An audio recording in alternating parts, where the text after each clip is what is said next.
We're looking forward to the negotiation. I think it's going to be positive. We'll, of course, see. As the President of the United States said, if the Iranians are willing to negotiate in good faith, we're certainly willing to extend the open hand.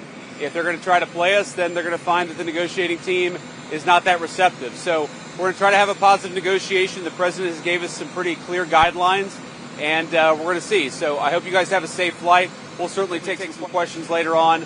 But for now, let's get on the plane and... Hey everyone, I just wanted to take a minute to talk about the situation in Iran. Obviously, we had an unhinged president making unhinged and dangerous threats to exterminate an entire civilization of people. A president who took us into war with no authorization, no plan, no strategy. And now we have a very fragile situation where there is apparently a temporary ceasefire, despite the fact that the Israeli government is violating that ceasefire and continuing to bomb Lebanon. It is why it is so important that we in Congress immediately pass a war powers resolution to stop this president from taking us to war and throwing the world into chaos.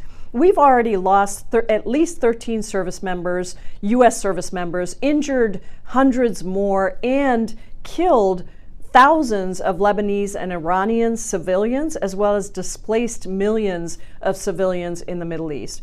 This is intolerable.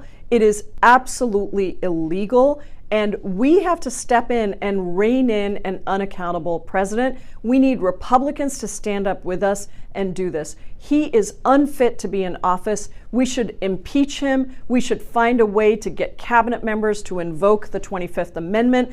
I know these things are tough, but we have to still call out for them because we can't accept this as our new normal. This man should not be president of the United States. We should never have been in this war, and we have to stop it and make sure we protect the United States, our republic, and our democracy, and civilians here in the United States and around the world. To get to 3% of GDP very soon. That means we've got a lot of tough decisions to make. We're going to bring back the two-child benefit cap so that we can use the money to pay for our defense. We're the only party who's actually doing the serious thinking to make sure that we can fund our defense properly. There is too much dithering, too much delay. I'm telling them to get a grip, make sure they fund our defense, look after our troops, and protect the British national interest. Some parties want to waste welfare savings on their, we would use that money on boosting our troops. There is a saying that if you want peace, prepare for war.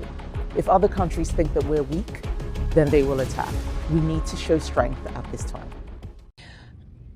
Today has been one of the hardest things to watch in a really long time on social media, and that's saying something because we've watched a genocide play out before our eyes for decades, but even more so in the last 3-4 years.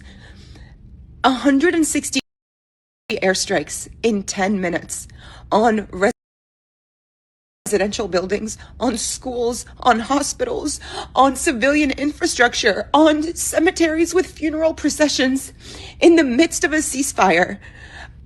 I don't know how to reconcile my tax dollars doing this to my homeland.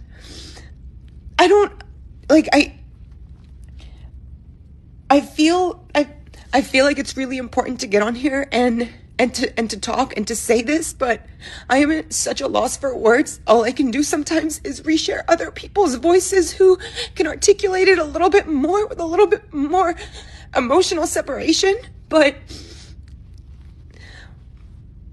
what is happening?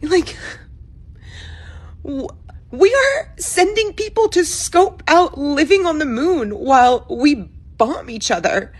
This is dystopian. This is insane. Who were murdered by the Israeli military using American weapons and American tax dollars to do it in order to stop a ceasefire that the American president happily announced to the great relief of the American people. All of it stopped by Operation Eternal Darkness, targeting civilians. But if you were a civilian on the ground in Beirut, what did it look like? Well, we have this video. This is a little Lebanese girl walking out on a sunny day with her father.